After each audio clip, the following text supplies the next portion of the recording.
All right, last couple slides. If we needed to convert between rectangular and polar coordinates. So polar coordinates are going to be graphed.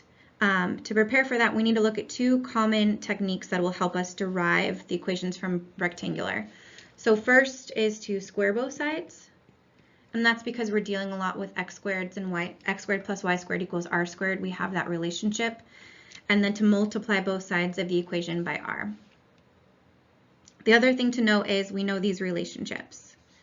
So for example, if we had to take r cosine theta and convert it into a rectangular equation, well, right now I don't have anything that matches this to get in terms of x squareds, y squareds, r squareds.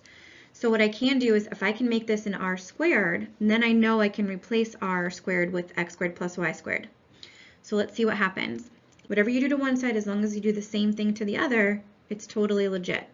So I'm going to multiply the left by r, and we'll multiply the right by r.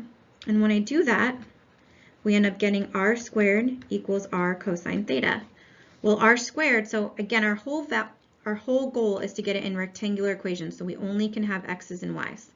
We know r squared is x squared plus y squared. And then we also learned that r cosine theta is the same thing as x. So we can replace that there. You can either leave it like that or you can get everything onto one side and write it like that. And this, equals 0. This will come in super handy when we get a little bit further. All right, transform the following polar equations into rectangular equations. So the first one is where we have r equals 5. So again, polar to rectangular means we need to get rid of any r's and thetas and replace them with x's and y's. So right now I don't have anything in my little cheat sheet over here that says for r, but I do know r squared. So I'm going to multiply both sides by r. So when I do that,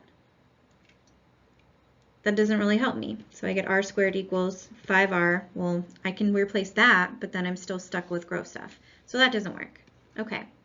So if we know that these are equal, instead of multiplying by r on both sides, maybe let's square both sides and see what happens. Because as long as whatever you do to one side, you do the same thing to the other, it's totally legit. So when I do that, I get r squared equals 25. R squared I can replace with x squared plus y squared. Bam, you're done. And this ends up giving you a circle, which we'll talk about when we get to section 9.7. Okay, same thing here. So r equals 4 sine theta. Well, that doesn't quite help me. Squaring both sides like I did in A isn't going to help me, but let's do the trick that I always usually start with. Let's multiply both sides by r so that I can get this in terms.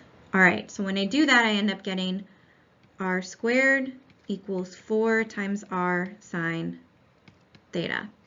Well, I know what r squared is, so r squared is x squared plus y squared, and I know what r sine theta is. That's just y.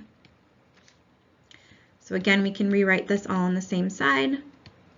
You don't have to, but you'll start to see once we hit a later section that it really comes in handy when we're talking about finding these equations in terms of conics.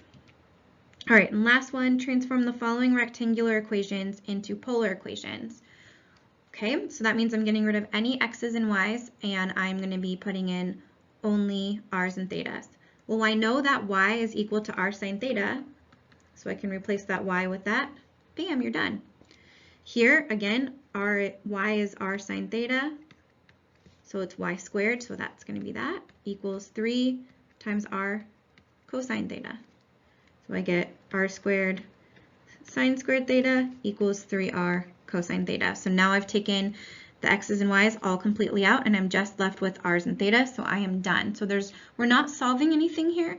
We're just taking these x and y's and we're replacing them with the r's and the thetas.